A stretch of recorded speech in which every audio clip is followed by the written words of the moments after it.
Well, we're back in studio again this week after a hectic, crazy, insane scheduling madness that was that first amazing week of the USFL season. Me and the ref back in it on our normal sections after getting to at least visit each other for the first time in person over the weekend. A fun weekend, mind you. Oh, yeah. Of not just football, but just adventures with folks like the USFL show and other people that we got to meet out there. I got to ask you, Stefan, as we kick this off, are you recovered back to normally adjusted? I'd say I'm at like between 85 and 95% there. As you can tell, articles started flowing on USFL Newsroom again. We actually got a couple new writers, so I'm feeling a little jived up about that. But yeah, I'm feeling kind of back to normal, getting back into the groove. I'm not going to lie. It's nice to sleep in my own bed. There was like that 2-week stretch where I went to WrestleMania and then did the drive from El Paso. Then we flew out to Birmingham. Just like I told everyone at work, well, you got me until at least July. Then we're doing this all over again for SummerStock. But SpringStock, buddy, SpringStock, I would say it was a success. We had a lot of good fans come out. It was nice to put a face to the online handles, right? There was a lot of guys we met out there. A lot of guys picked up the trading cards, and gracefully, a lot of people asked us for autographs, and I thought that was pretty neat, Zach. How about you? Oh, I was thrilled for that. I didn't even think we'd have people asking for my signature. So there are cards out there that have that. And I kind of it's still a little baffling to me, but hey, I'm free to sign anytime if you want, especially for SummerStock here.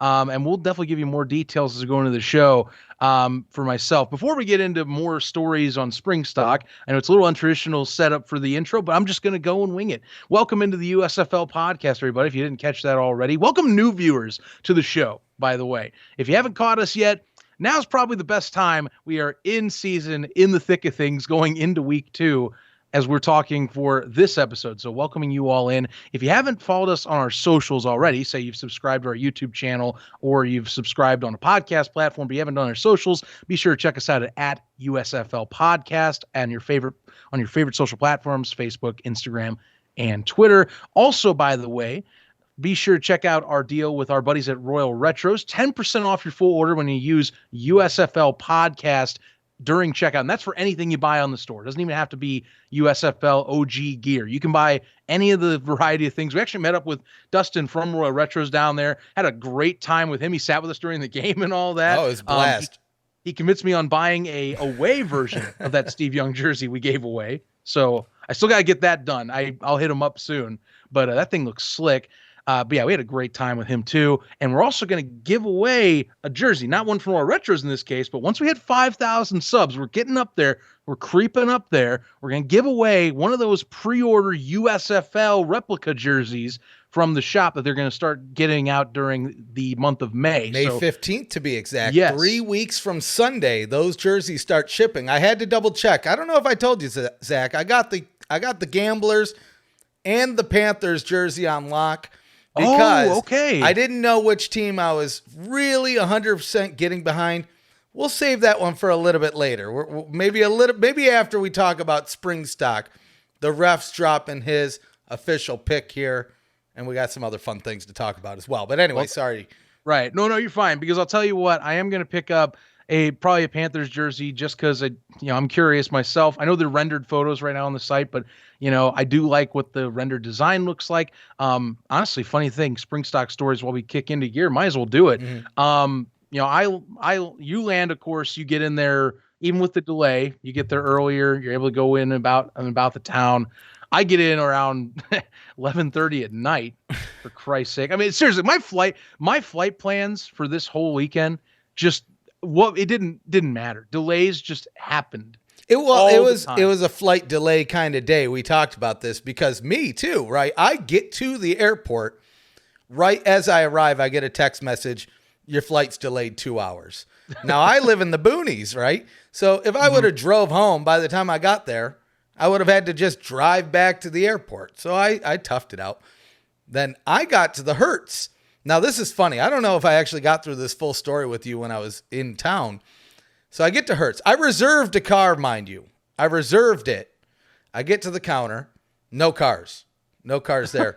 Now, some of the spring football fans might recognize this name, Van Hurst. He was also there waiting for his car. So we kind of chatted for a little bit. Once he got his car, I went on social media. I said, "What gives Hurts?" Right? And I shit you not. Within minutes, they come from behind and they say, "Hey, sir, we got your car ready." I said, "Wow, what is this?" Right? So I go to the print shop, get our banner, the beautiful SpringStock banner, which I just didn't have time to hang behind me, but it's going to be behind me one of these days. Get that picked up. And then I go check out Todd English Pub because I'm supposed to meet with the coordinator and I'm supposed to meet with someone else, which we'll talk about here in a minute. And right as I'm pulling up to park, my phone dies. Now, initially, I said, this isn't a big deal. And then I quickly realize I'm in a city I've never been before, and I have no clue where our Airbnb is. Luckily, the people at Todd English Pub across the street from Protective inside the Westin, they hooked me up. They had a charger. I got just enough charge to make it back to the Airbnb. And I think that's when I found out that your flight was delayed. Oh, yeah. Of course. Of course. I will say I slightly appreciate for it being an evening just because we get into this city, and just like how the folks over at Spring Ballers shown when we left, we took the exact route to Protective, and I tell you, I love the lighting setup with the highways. It just adds a special effect. I know that's probably used for other varieties of events, but like the USFL ones, they look great with the red, white, and blue. You got a whole setup where we got to see all the banners that were hung up around town that we had been seeing on social. Got to check out Protective late at night, where it's just us out and about in Uptown for a little bit and check the ball out. And it was kind of nice to get a preview. And then I get back. And, we had been hinted at this for a while. We were going to get some gear. The league was like, we're going to get you guys some gear, man. And sure enough, now you see me now. This is not on the team store. Nope. This is more the athletic gear. So this is the Panthers one. I got a nice quarter zip, the one that some folks on our Discord have been dying to get. Oh, they're jelly. Yeah, me and Stefan basically got one of each of these for our favorite teams, quarter zips for our favorite teams. I got an M hat, with a Jeff Fisher white cap, that I'm sitting in the back. I got to unpack my suitcase still. It's been a week. But I get that, we get that little gift coming in. We're all hectic setting up the next day. And it was just so much of it. It just was amazing to feel like we accomplished and did months of planning, even with the Audible. Oh yeah. Getting that within a couple days. Yeah. And that's the thing is we didn't have a backup venue ready to go. Once that it looked like there was going to be rain, which there was little, funny enough, but right. That's hilarious. But we got it done. And I mean, the folks at Todd English Pub, round of applause to those folks. Thanks for everybody who came out in person and online. And like I said, we're doing this all over again. It was so nice. We're doing it twice. And this time It's a 2-day event. So July 2nd, first day of SummerStock, we're all heading down to Canton, Ohio. We're going to the Pro Football Hall of Fame. We should have more details on that soon as far as timing, tickets, and things of the such. I'm actually reaching out to the folks at the Pro Football Hall of Fame to see if we can get some type of group rate, so there might be some discount involved. But day 2, the parties, hopefully, in the parking lot, weather pending. This time we'll probably look for a backup venue just in case. But as it stands now, 12 p.m. Eastern, parking lot of Tom Benson Hall of Fame Stadium. Now, it looks like there's 2 big parking lots out there, and this is something I need to coordinate, but the one I'm going to try to aim for is the Hall of Fame parking lot, because, this is SummerStock Hall of Fame version, Hall of Fame tour, Hall of Fame venue, Hall of Fame lot. The party's in the parking lot, SummerStock, get ready. And we have all sorts of planning to do. Right? Yeah. But the plan as it stands now, free show, free giveaways, food and drinks. What we're planning to do before. So if you want to volunteer, let us know down in the comments. We'll probably set up another landing page for that as well. So if you want to fill out the form, but you can also find it. We have an event on Facebook. So if you're interested, go ahead and RSVP there. And the reason I ask that is it gives us a good idea of how many people are coming. Right? If there's 20 people there, we're going to have 20 hot dogs. If there's 100 people there, we're going to have 100 hot dogs. but I don't want to have 100 hot dogs if 20 people are there, because I don't live in Canton, Ohio, and I don't know what I'm going to do with 80 hot dogs. Now, I know a couple of you guys, including myself, can eat more than one hot dog. I get it. But still, there's going to be that variance of 20 to 80 hot dogs that I can't juggle, Zach. What am I supposed to do with hot dogs if I can't juggle them? They're just going to sit there warming in the sun in that Canton, Ohio heat. At the most, I'll just pay you and I can road trip with them back. Yeah, there you go. That'll be my solution. Fourth of July road trip food. Quick cook, put that in the car. But I wouldn't want to do that either. But yes, please, look, we're going to be preparing again. It was an experience, a learning one, doing just this. We're going to take all that we did with the first one and look to make it even better. That's the thing. This was like I said, we're looking to make this just as good, if not better, than SpringStock. And a lot of you were very pleased with how SpringStock turned out from our feedback. So that's a good sign that we're in the right direction. So thank you all for even tuning into that. And again, making us the most viewed pregame show for week one. That was incredible in its own self. I can also still not believe. We are getting that much attention from you folks. Thank you for tuning in just for that. SummerStock's going to be great. And I'm excited. SpringStock, though, it led into what was for us. We saw 3 of the 4 games ourselves. Really, it led into Saturday, which, first time for us, we got to go into protective. Go into the game that really brought out most of the fans, various reasons, bidding and other things we're going to discuss with might happen for week 2. But wow, talk about the fact that we got to watch this inaugural game go down all the way. And honestly, out of the weekend slate, really was the best one to not only kick things off, but the best game in general out of the 4. Highest scoring 2, last second, under a minute, game-changing play. Well, here's the thing. Home crowd wins. It started off strong and ended out strong. Within the first drive, it was 2 plays, maybe 3. Perez with that long ball, getting it down, getting that touchdown shortly after. What a great way to start the game. Now, this is one of the things we talked about SpringStock. We spoke about it on the show. The one thing that you, as a league, you want to avoid is a slow-paced, boring game for that first inaugural matchup, especially for the fact that it's not just on Fox. It's on Fox and NBC, right? There's a lot of potential eyes that are going to be on that product. And in leagues like this, we've talked about in the past, it usually takes about 2-3 weeks for these teams to really start gelling. And I'll tell you this, if I was a Fox executive, I'd be super happy with the result that they got out of the game, from the quality of play, the quality of broadcast. Being there in person, Zach, the flipping drones dive bombing from the top of the stadium over people's heads, seemingly very close to the players, but we didn't see any hiccups. I did see the drones die a couple times, but it didn't happen in the middle of the play. It didn't get involved. And I'd say, for the most part, the drones are a success.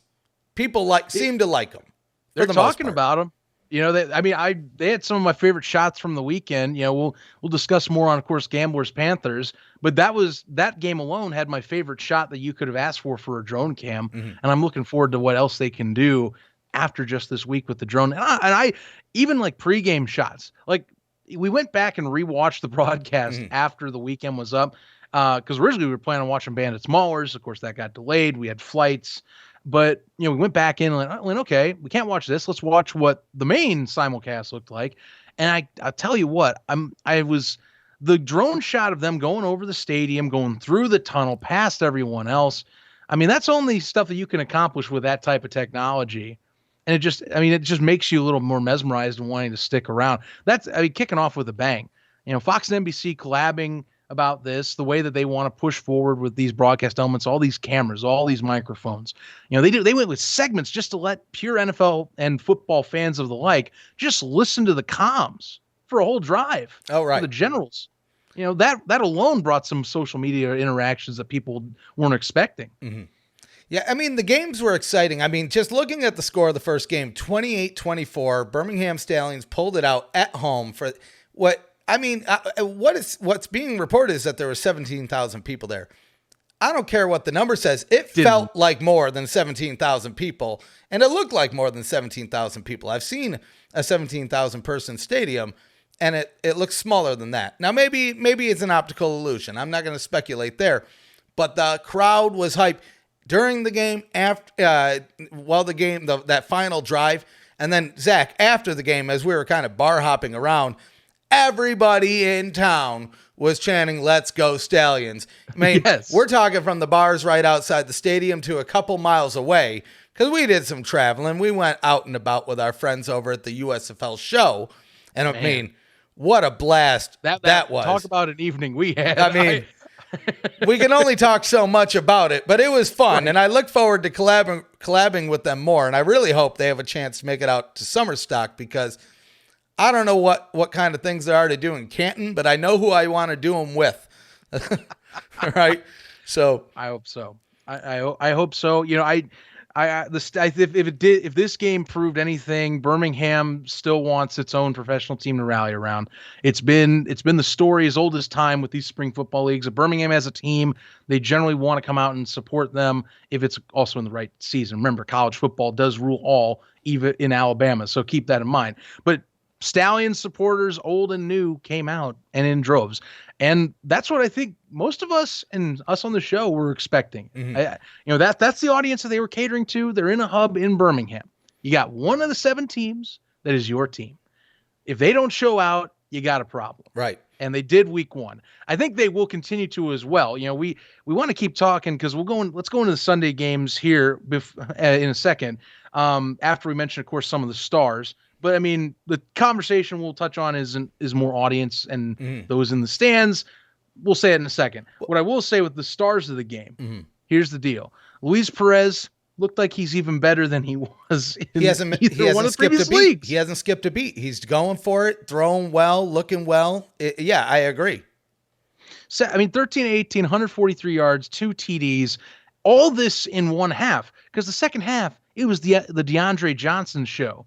It was him running for the most part. Mm-hmm. At one point, you saw on the broadcast we rewatched, and we didn't even realize it in the game, 24 consecutive runs for the Generals. Between him or, of course, Victor or, of course, Trey Williams, those 3 are deadly by themselves.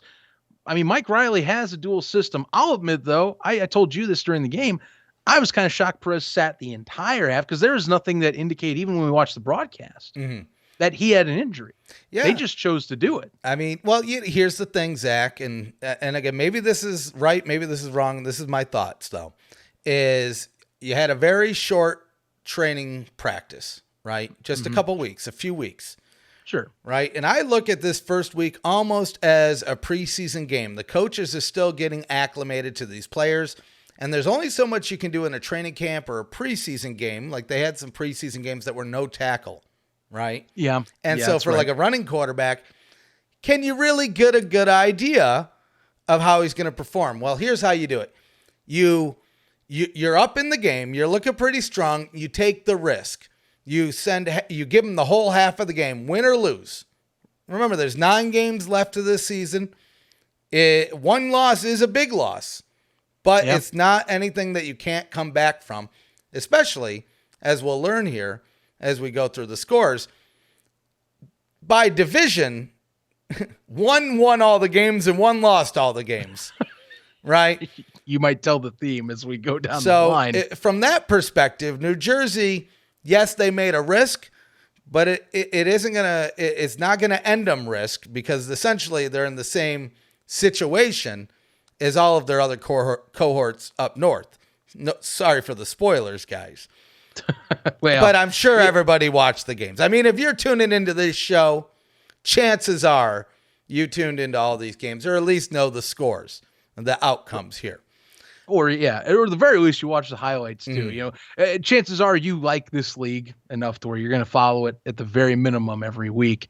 You know, and yes, the South did indeed have its weekend. Really. Oh, yeah. I mean, the Stallions, of course, they came rallying from behind. You know, Jamar Smith stepping in for an injured Alex Magoo, which at the game we saw, and he was limping, and we thought that was the case when they switched it out. Sure enough, on broadcast, that's mainly why they went about a series with him extra. And then, Skip Holtz made the executive call to swap him out for Smith. Going to have to watch out for that, not only for Magoo's injury status, but just the fact as moving forward, who do you run with? The longer Smith stays out there, you got to ask who is more familiar. Smith is a good story, though. Again, the fact he come from behind win at some nice throws.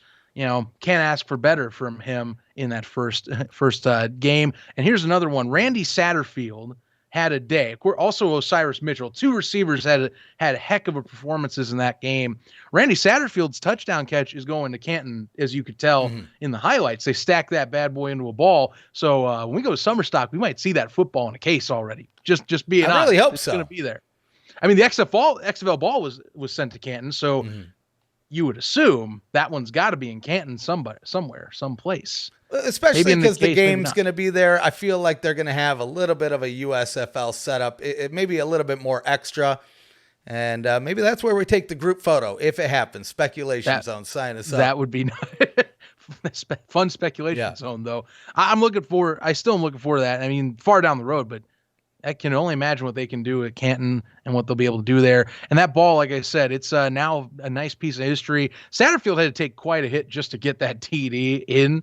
Thought he'd be out, maybe worst case scenario, rib injury or something. Best case for him was that he just got the air knocked out of him from a damn good hit, getting that ball down. Some good catches all around. Plenty of these games, passing was low, obviously for some reasons of newness to playing at a professional setting with these players, others that we'll get to later based on the ball itself, funny enough. But we'll keep on moving down the line here. Next game up, Sunday, triple header, Easter. First things first, we'll just get this out of the way. The attendance made rounds on social, people just bragging it hard, dogging the league on this. There's no one in the stands. Why? There's no energy, no excitement. Sure, you know what? Fine. You know what? I do want to stress this counterpoint though. When we were going to the hub, the conversation around people and even ourselves was how many would come out for a non-Birmingham game. Now it's Easter too, and people also put the excuse of the weather. You got all these things adding up. I'll admit I'm expecting possible attendances to rise next week, but I'm just going to tell people out of the gate, Fox again doesn't care. Right. The Stallions games are probably the only ones they care about packing stands because they're saying, hey, you want to buy this team? See the local interest? You're going to get people in there. The rest of these games, it's about showing it's good football. They do want some people in there. You don't want it to be nobody. But keep it in mind, this was possibly bound to happen when you have all out-of-state teams playing games. I mean, the local appeal. Yeah, it was. To me, it was expected. Again, there's no ties to the team, right? Birmingham, they have the tie. It's in their city. Yep. They're showing their pride. So that's a big one. I mean, regardless of Easter or not, for most people that watch football, they're not diehards like you and I. Now, we did see something interesting, at least at that first game with the Panthers and the Gamblers.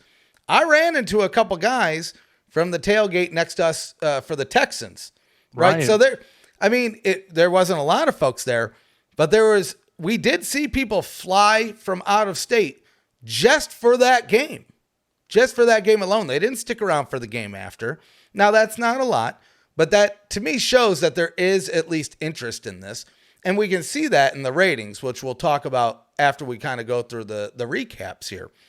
But yeah, I mean, I don't expect to see a lot of games or a lot of people at the games without that aren't the Stallions until maybe near the end of the season where there might be some playoff implications. Maybe you'll get some extra interest in there. But looking forward next week, right? We have a three-day schedule. Friday, maybe we'll get some extras just because it's a Friday night. Saturday, you have the Stallions playing the late game, so you might be able to draw some people in for that early game. Although, I wouldn't be surprised if a majority of the crowd doesn't show up until the late game.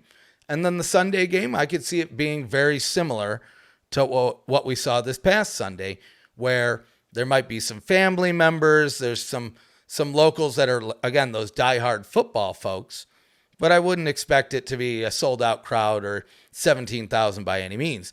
But then the other big one that you brought up here is Easter and weather, right? So yes, something to keep in mind. That first game, that was delayed, what, an hour and a half, maybe 2 hours? About an hour, yeah. And I mean, they played Law and Order for the first Yeah. hour. That was like the joke online. Dun dun. Now, I'll tell you this: if you looked at that weather forecast in the morning, it showed that it was supposed to rain all day, right? So where if you're sitting at home, even if you finished up your egg hunt, and you're saying, well, I mean, it's looking like it's going to continue rain. Do we drive 40 minutes out to Birmingham, or do we just watch it at home? I think a majority of those people watch it at home. And then, I mean, realistically, it is Easter in the deep South, right? So a lot of people weren't even going to consider going out just for that factor alone. And then the Monday game, there wasn't even supposed to be a Monday game, and I think that reflects heavily in the ratings. So this next week coming up, we'll be telling on a lot of different things, whether it comes to attendance, ratings. Now, I do expect some of the ratings to dip when it comes to maybe Fox and NBC. But in Fox Sports 1 case, I would think that we're going to see a decent bump there, as well as USA. We'll see. Yeah, if you haven't heard them yet, stick around for those when we get those on here in a second. I will say, though, as a hint to that section, though, this next game we're talking about right now with Gamblers Panthers, solid stuff, even with rain delay, and it definitely makes NBC happy. So you'll want to hear why that is the case. Anyway, Gamblers Panthers. So you got the upper hand this time. Well, let's jump into that because I was going to say, we talked about it before. Right. You kind of let the cat out of the bag, but we're going to, here, Men in Black. So anyway,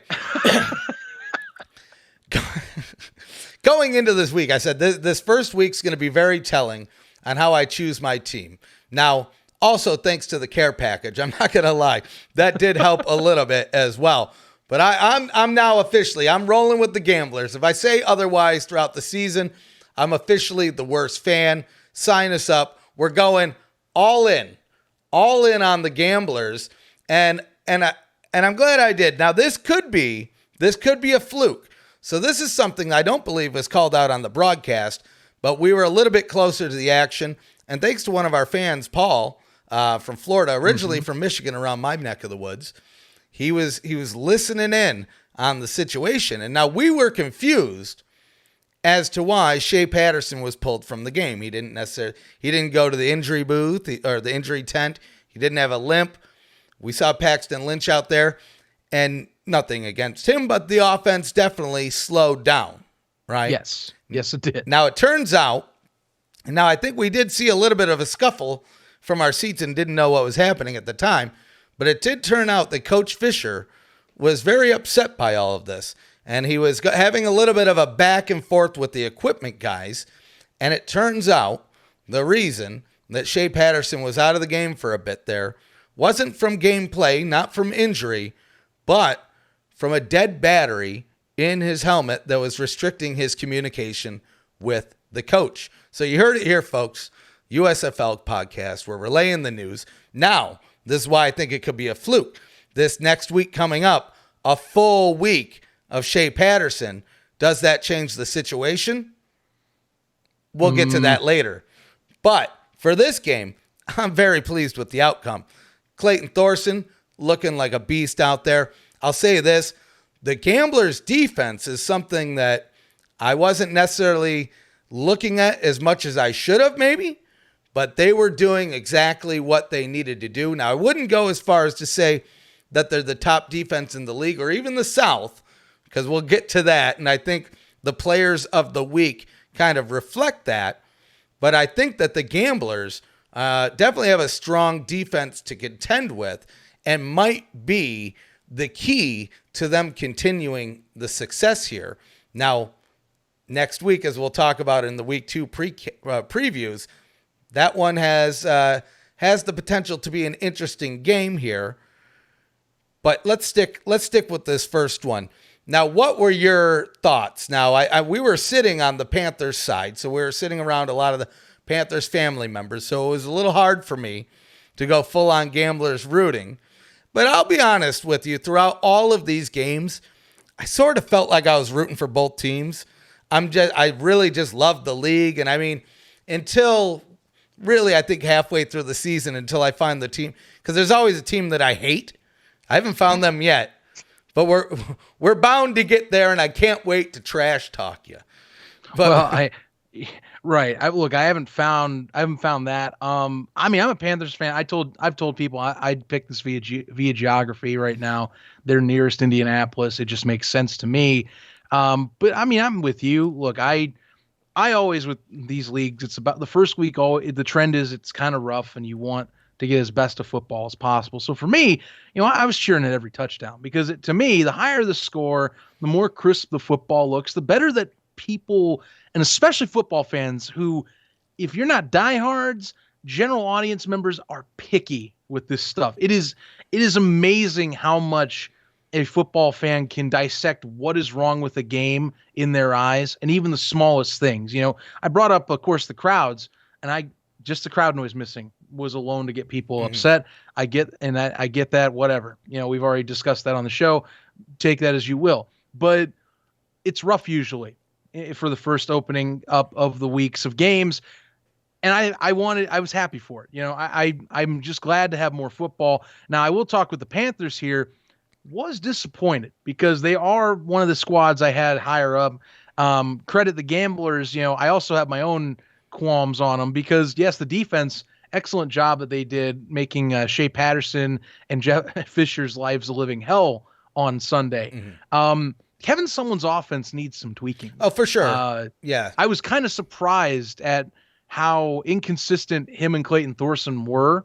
And Thorson just mainly targeting really JoJo Ward. There was really no one else he really tried to open up the field with. They did have a decent running game at times, but that pass offense, I don't know if it's just that he only has trust with one guy or something, or their other receivers just aren't getting separation. But you got to hope that, especially with this contest coming up against the Stallions, a team that put up 28 just last week, that's a little concerning on myself. Defensively, though, the Gamblers have something. I mean, Reggie Northrup, what do I got to say? One of the almost defensive player of the week right there. I voted for him. I know he wasn't, but I voted for him too. 11 tackles, fumble recovery, and a touchdown. Really one of the deciding factor in this contest, honestly. Or you got Ahmad Gooden, 2 sacks, 3 forced fumbles, 9 tackles. They got some dogs on that side of the ball. Okay. They'll be a force to reckon with just with that. Well, and the score reflects everything you just said here. And now what I really appreciate about the first 3 games is it was really anybody's game. They were all close, kind of, it could have gone either way. This one ended up 17-12 in the Gamblers' favor. And as one of our followers online said, America 1776, or America Man 76, he said something along the lines of, I'd rather win dirty or look bad winning than look good losing. Right. Yeah. And you know what? Tip my hat to you there, because sign us up. 1-0, baby. 1-0. You guys better hope that this doesn't turn into a roughneck situation, because I'm going to get real hard to deal with. I'm tempering the fan inside right now. But boy, if we even tip over to 2-0 next week, I'm going to be I'm going to paint the wall gambler style. It's going to go, I'm going to be pulling out the 6 shooters. Boom, boom. My wife's going to be mad because we're going to have holes in the ceiling. That I want to see. I need one of those big. I need a Stetson, Zach. I need a Stetson hat. I mean, if we get to 4-0, I'm going Stetson style. I don't care. We got a Boot Barn right down the street from me, buddy. And they got all sorts of Stetsons there. Now, I just got to figure what I need to do is hit up our guy that we ran into at the game that has the custom hats and see if he can get me one of those Gamblers patches for the front. I don't know if he made that or where he got it from, but I need it, because we go 4-0. I'm unstoppable. You will probably start unsubscribing of how annoying I get. But 1-0, baby. Coach Sumlin, take us to the chip. Clayton Thorson, we believe in you. The arm of a god, Zach. The arm of a god. You're right. He needs to start targeting some other guys to show off that arm. Well, I mean, look here. I'll give you the breakdown on receptions, and you're gonna kind of laugh. I'm gonna be honest with you. Out of the 9 completions that Thorson had, 7 went to JoJo Ward. Right. The remaining 2 went to Isaiah Zuber, who scored the lone offensive touchdown for the Gamblers. A really nice throw, by the way. One that even threw me off because I was like, dang, how did he get over those two defenders? And then you look at the replay, the defenders thought he was going shallow. He went high on the pass. Zuber's right there in the back of the end zone. Nice throw. Potential's there. But that inconsistency the Gamblers had, that's the only thing. Like, if I'm Kevin Sumlin, I'm like, we won? But Jesus, I'm an offensive coach. We have a lot of crap to take care of for this week is how I'd look at it. And then, of course, for Fisher, I liked how they ended the game. But Jesus, the missed opportunities after missed opportunities, like the fan side of me was coming out during that game, just like pulling my hair out, like the fumble for the touchdown alone made me go, oh my God. That's the thing. They kept getting so close and having those missed opportunities. And you could see Coach Fisher doing the same thing that you were just describing on the sidelines. Like, what are we doing, guys? And he was coaching the only way I think he knows how to coach. Get over here.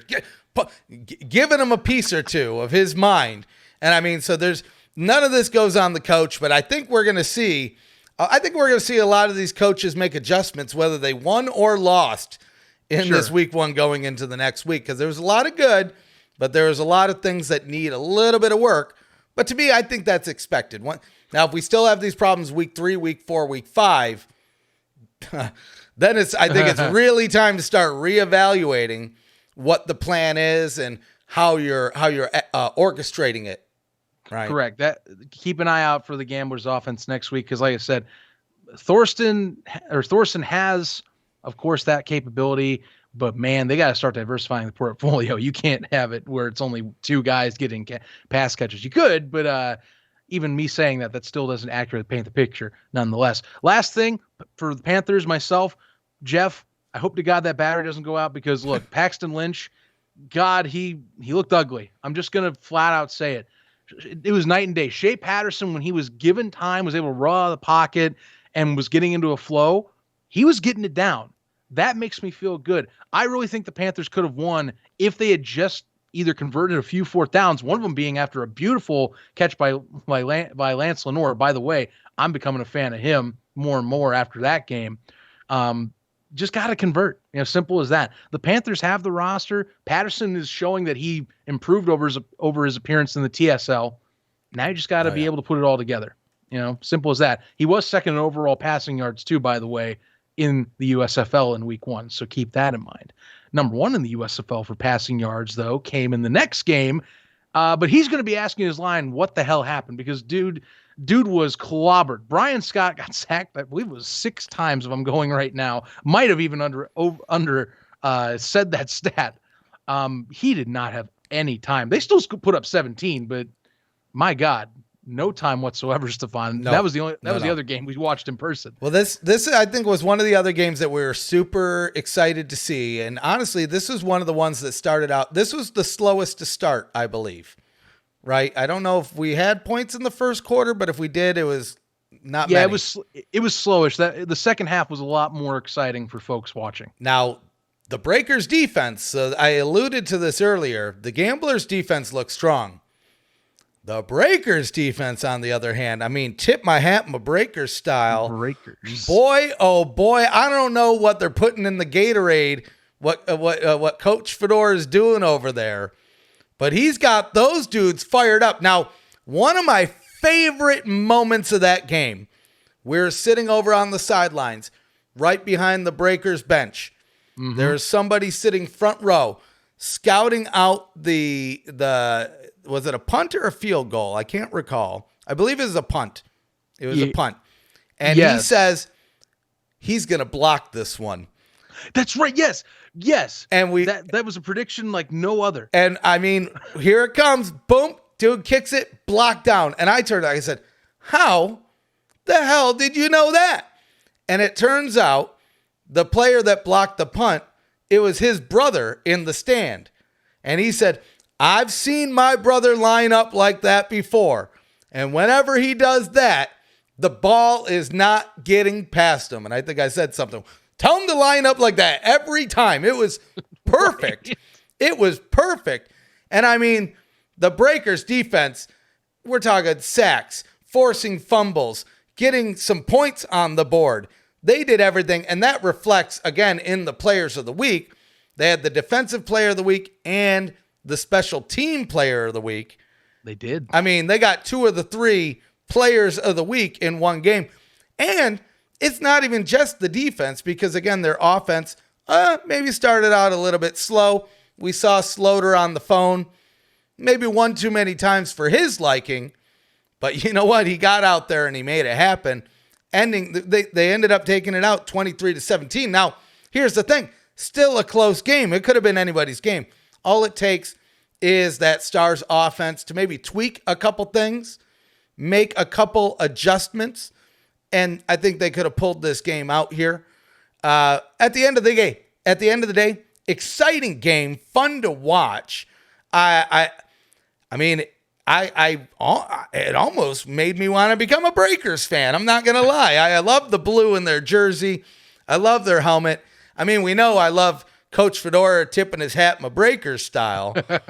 And with a win like this and a defense like that, I mean, it was tough. But you can't add a third team into the mix. That would have been bad. I had to stick with the Gamblers. Now, I am a little worried to go up against these guys here coming up in the near future. But until then, they're going to be fun to watch. I think you should be. I put the Breakers as arguably the best team right now overall.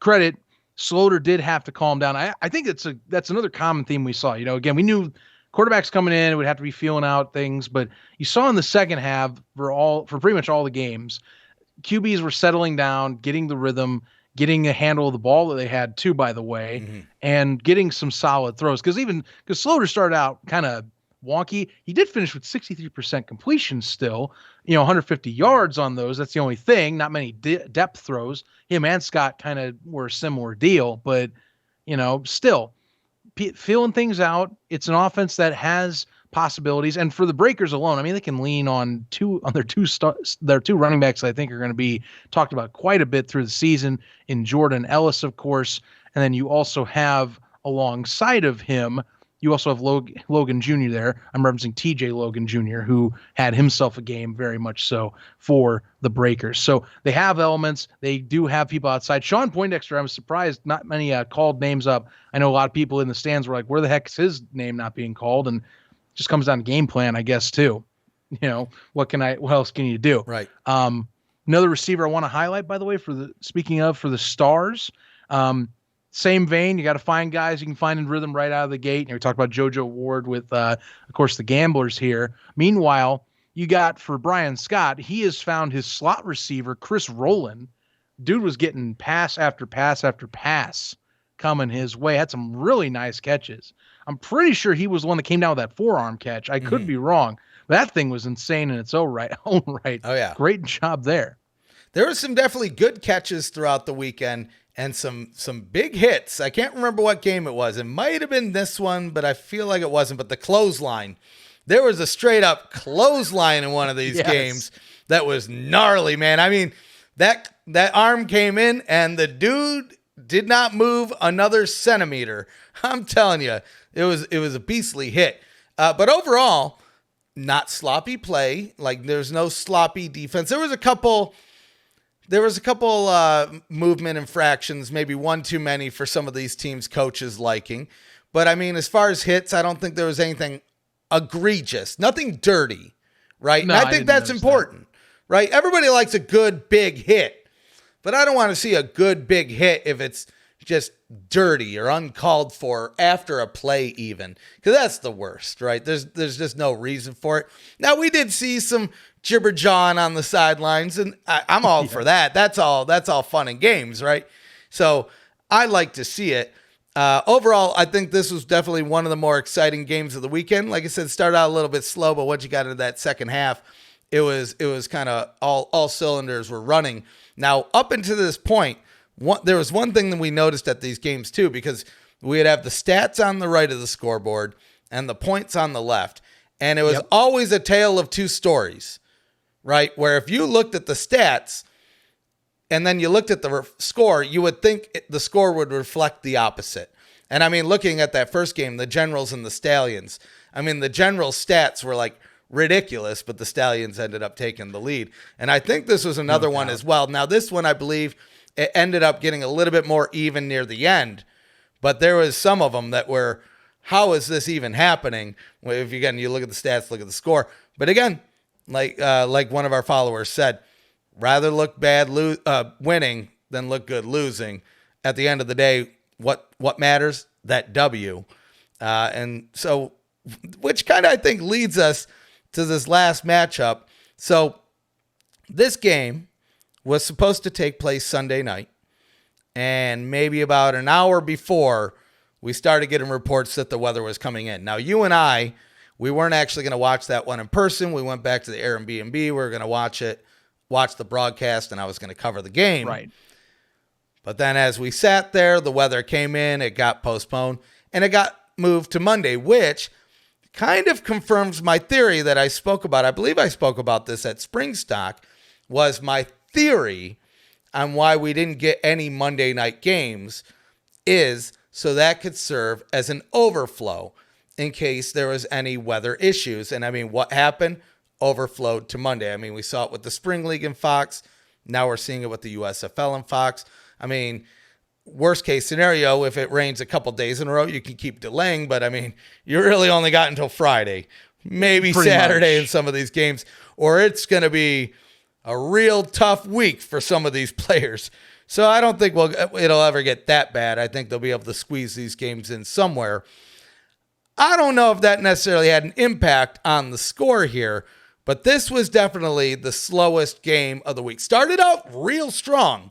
Again, Teamu coming in looking like he hasn't skipped a beat. But then after that, things slowed down a little bit. And I mean, for the Maulers, I don't know if they ever picked up at all. Right. No, you can't make an argument that makes me believe that they ever did. I mean, I alone and others, I think, are asking the same, like, what the heck was the game plan for Pittsburgh all along? Because I didn't understand so many of the third down runs that they had. Someone 3rd and 9s, 3rd and 8s. You know, cool. If you have confidence in your backfield and your line to do that, that's great.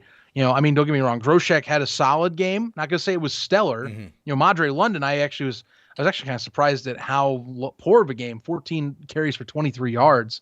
And credit that to the Bandits, too, a little bit. I'm not going to take that away from them. Mm-hmm.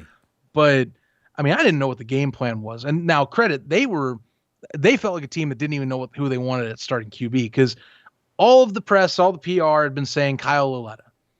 And then come out for the start of the game, you got Josh Love, the San Diego State product, coming out. Mm-hmm. Fair enough. He had some all right throws when he was given a chance, by the way. Keep that in mind, when he was given a chance, because Kyle Lauletta didn't fare really at all better. And honestly, just off that limited snippet of checking these two out, I too would go with Josh Love for an entirety of a game. This is one of those contests where I'm saying, like, look, pick your QB, stop fooling around.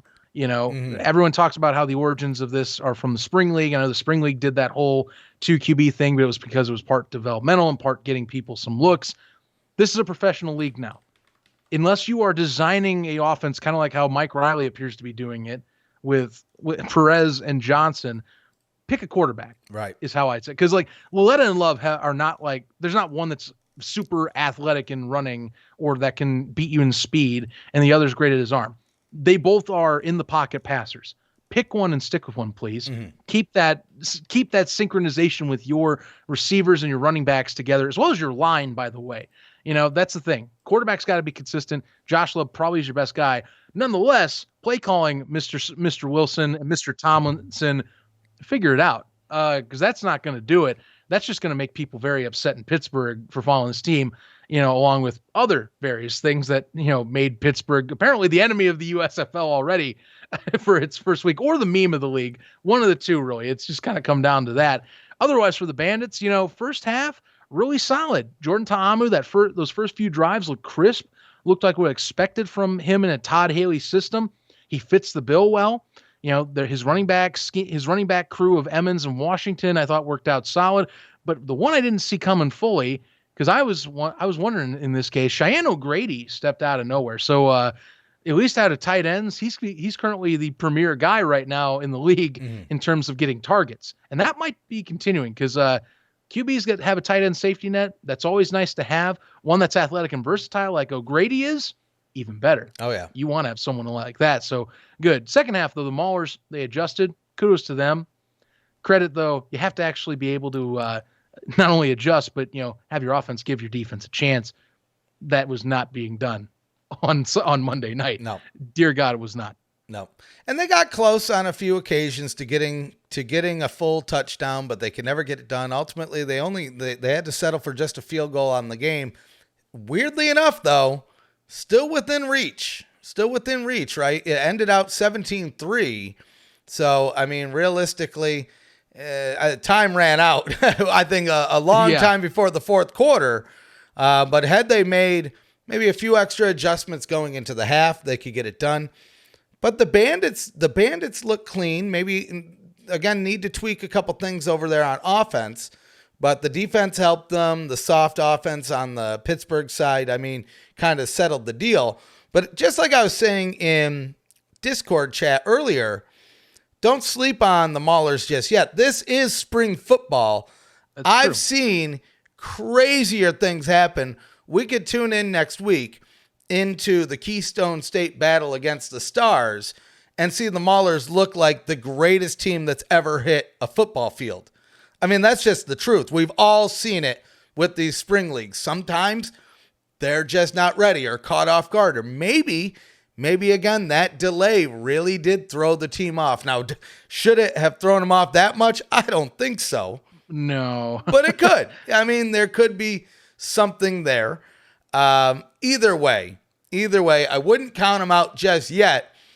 But boy, it didn't look pretty in week 1 for Coach Kirby and the Maulers. But we did see the turnover hammer. The turnover hammer got introduced.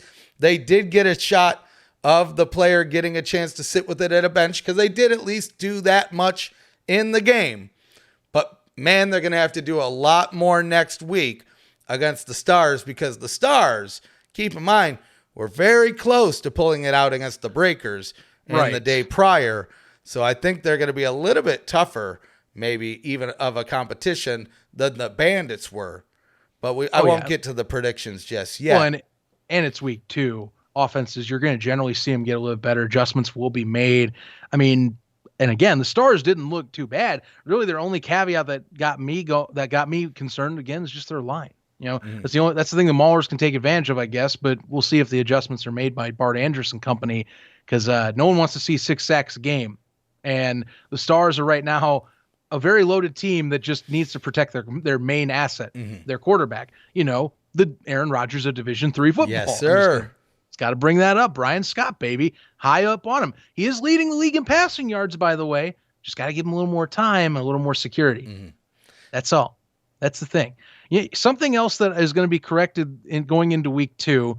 I think you and me can say overall week 1 we were satisfied. I'm not going to say it was like it wasn't the best football ever. It was solid football. Entertaining. With some good games in there. Entertaining, yes. It is. If I tune in, I'm a diehard. I like it. I'm going to watch it. That's what I'm putting you down for, And it's a good enough start to where I'm happy for it, and I can't complain that much. The only thing that I can complain a lot about that we were, and now we're getting context for, was, Jesus Christ, the kicking.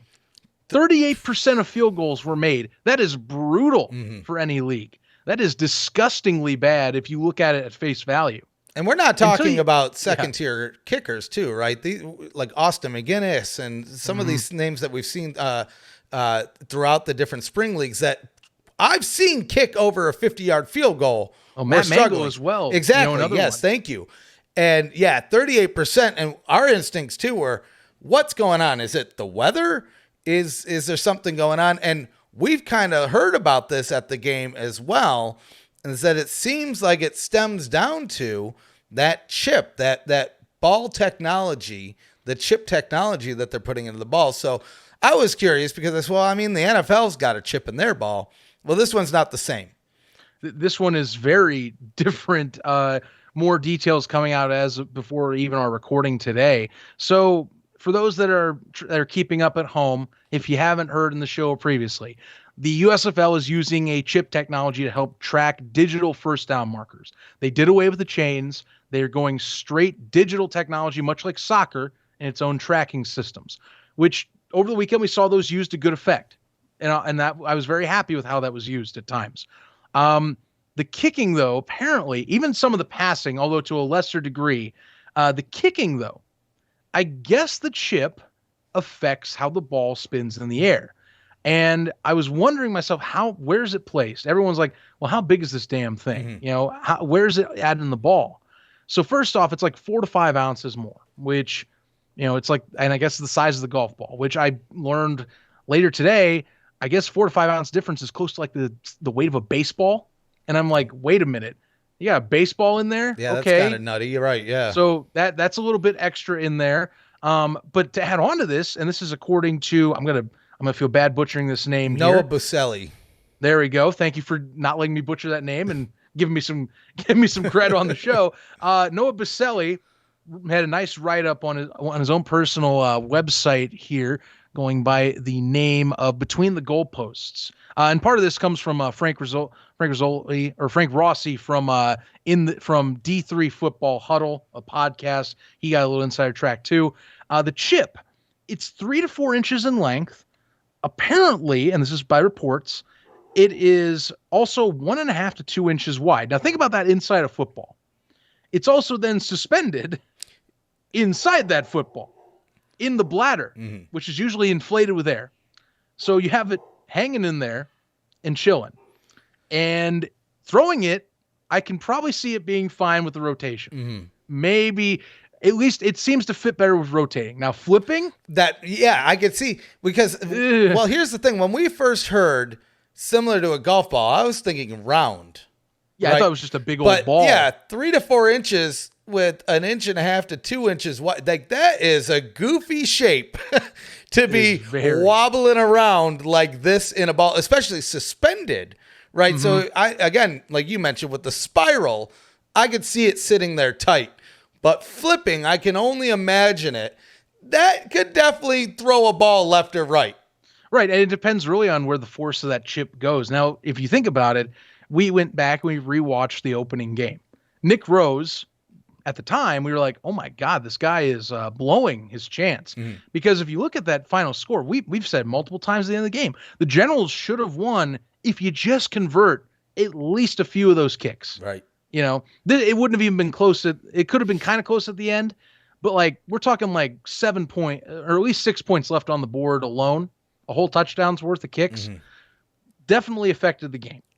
And we later see in highlights, kind of pushes the ball in a certain way left or right. I think it just depends on how that chip lands in the ball when it's contacted by the foot. So a bunch of people, once this was broken out, of course, people were losing it because it's like, this technology is a flop. You have kickers being messed up. It's hurting their game. Apparently, in the same report by Frank Rossi, players were quote unquote pissed, as an understatement, as well as quarterbacks. Although, again, I think the QBs, it's going to come down to more of an adjustment, as much as I hate to say it. Mm-hmm. But for kickers, good news as of today. And we're actually going to play the clip here. We have it from Twitter from Mr. Daryl Moose Johnston himself via the USFL Twitter channel. Hi, this is Daryl Johnston, Executive Vice President of Football Operations for the USFL. We made a change to our policy this week, and we want to let you know about this going into week 2. Our specialist came to us with concerns about the sensor technology impacting the kicking balls that we were using during the course of the game. So starting this week, we will be going back to a more traditional K-ball structure in the USFL. All of our specialists will be kicking their own balls when it comes to kickoffs, punts, field goals, and PATs. This will not have any impact on the production value for the fans' experience as they watch on television.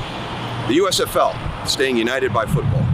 So as you can see, they decided, and they listened to feedback, they said, screw it, we're going back to the K-ball. And K-ball is essentially the kicker's personal ball that they can use, what they are comfortable with, that they can bring out themselves. So during the games now, kickers, special teams, punters, they'll have their own footballs to the side that will not have a chip in it. It'll be just a standard football, essentially. And for the most part, I'm good with that. Actually, I'm really good with that for kickers. I'm saying for the most part with the football issues and the chip, I'm good with that. I mean, quarterbacks, and I'll let you go after this. Sure. Quarterbacks, it is what it is. I hate that I'm thinking you have to throw basically a baseball size amount of weight as well. But there were, if I'm being honest with you, there were QBs getting it down at the end of their games. Just look at Shea Patterson's second half. They were adjusting to it. These guys will adjust to the ball. It's going to happen. I agree. The thing I'm happiest with is seeing that the USFL is listening not only to the fans, but to the players, right? These were legitimate criticisms that weren't just affecting the players' gameplay, but realistically, they're affecting the broadcast of the USFL as well. Correct. The league themselves, trust me, is looking at that stat and saying 38%. All right, we need to get the pencil and paper out. Let's make some adjustments. And I mean, this doesn't hurt the game. It doesn't change the game. You're not going to have to deal. I mean, in some weird instance, maybe you'll have to deal with a first down on a kick, right? But it's not going to impact the new rules. It's not going to impact any of that. If it makes the kickers happy, if it makes the kicking better and ultimately makes these games a little bit more competitive. You brought up the perfect point of that first game where Nick Rose hits two of those. We have a different winner, right? There's a different outcome here. We have a 30 burger on our hands too. I mean, seriously, like the scoring alone, you should see go up now just because they took the chip out of the K-ball. Right. Like that alone, we should be seeing higher scoring games, which from what everyone talks about, higher scoring football games generally are better on the eyes anyway, which means that it's a healthier chance league viewership can keep its maintaining of like around million plus is what I'm assuming is their target for at least broadcast. So that helps, and they listen. It's good fan appeal. I think that for some instances, fans have worried about the USFL and how their approach to this whole thing has been. So like seeing this where it's like a bad situation, they correct quickly. That's a win for them. I'll give it that. They made the best out of what was being discussed online, to a degree. Well, I always say it at work. If you're going to fail fast. And that's exactly what they're doing. Make adjustments on the fly. Keep your players happy. Make your broadcast a little bit better. Bring those scores up a little bit. Used to be angry about that, right? Right. Well, and there was not only fans, but they're listening to players too, because they could have told the kickers to eat crow and just get used to it. Right. I know that the quarterbacks, they're kind of doing that. So like you folks are on here probably like, but the QBs don't get any justice. I'm like, well, let's see. We'll find out, but that would mean you're taking the chip out of the game entirely. And that then you have a question of, does that actually hurt the league's appeal in general audience? That's where we'll be discussing, and we'll see how QBs adjust. I just think with how the chip is designed in the ball, it fits better for sideways rotation rather than end over end rotation. And I know this isn't a solution now, but a potential solution in the future. With anything technology, it's always going to keep getting smaller. So maybe for a year one, it's a little wonky. I think the quarterbacks, they do adjust to it. I mean, you look at that first game alone, there were some nice long passes, including that first drive with Luis Perez. I mean, he proved that you can sling the ball. Teamu is slinging the ball. Thorson slinging the ball. Yep, maybe a little bit of adjustments. Now, if it does become a bigger problem, maybe the league adjusts and we do see them change it up. I don't think so. But then going into season 2, season 3, I think you might be able to reevaluate that chip because my guess is by then, make it a little bit smaller, make it a little bit lighter. And then, I mean, sooner or later, there will be no difference to the ball at all, at least weight-wise, right? There's some other slight differences. It's a little bit shorter and a little bit fatter. I've tried to find the true dimensions on that to verify that, and I haven't. But maybe it's an optical illusion, but looking at the ball on the field, maybe it is. I don't know. So that could have... you look at something long enough, you can believe exactly, it. Exactly. That's right. The deal. So that's the deal. I'll tell you what, the only other thing I'll add on here that it does make me scratch my head post the fact, and maybe it's just because they had to manufacture them or they didn't want to damage anything. Cause I mean, these are chips in here. So like, they're going to be more expensive balls, but the fact I didn't get to practice with these in training camp, I think that's the only thing I'm going to be like, well, that's something that was a little bit of an oversight. Cause if the ball is indeed another 4 to 5 ounces heavier because of the chip, or the chip is moving, and you can see that in training camp and make those adjustments before you get to the field. Take it as you will. I know it was a rush. It was rushed to get even going. So I'm not going to fully say like, they waited months on end to then make this change or to finally realize, but kind of was surprising. Like you didn't even at least test the chip if there's some weight in there. I'll leave it at that. But for another day, I don't know how much these chips cost, and I'm just going to go that from my cheap, frugal wallet if they are expensive, I get it. I absolutely get it. Maybe there's a few different reasons why. I agree with you. Would have definitely helped to have been able to practice with them prior. There's so many reasons why they might not have. Cost to me being probably the biggest one. Because what are you going to do if you can't get more of these things and halfway through the season or a quarter way through the season, you're like, we got chains again, guys. Nothing to see here. Right? So, because darn well someone will see that. They'll make articles aplenty. Yeah. It's the typical spring football thing. Other media outlets wait until a slip, and then they slam you with articles. Oh yeah. So the football chip thing kind of made the waves, especially this next topic we'll talk about, which will relate to the TV in United by Football. That's the bigger one that's really made the waves on people going, oh no. Or you can also look at it as publicity. We'll get into that here in a second. So United by Football, episode 1 premiered before week 1's game against the Stallions and the Generals.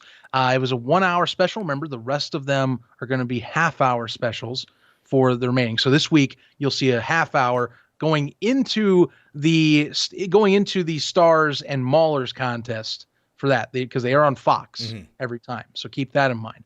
I'll give you my thoughts on it. I enjoyed it. It brought everything I expected from NFL films. Definitely his Hard Knocks vibe, exactly what they were going for.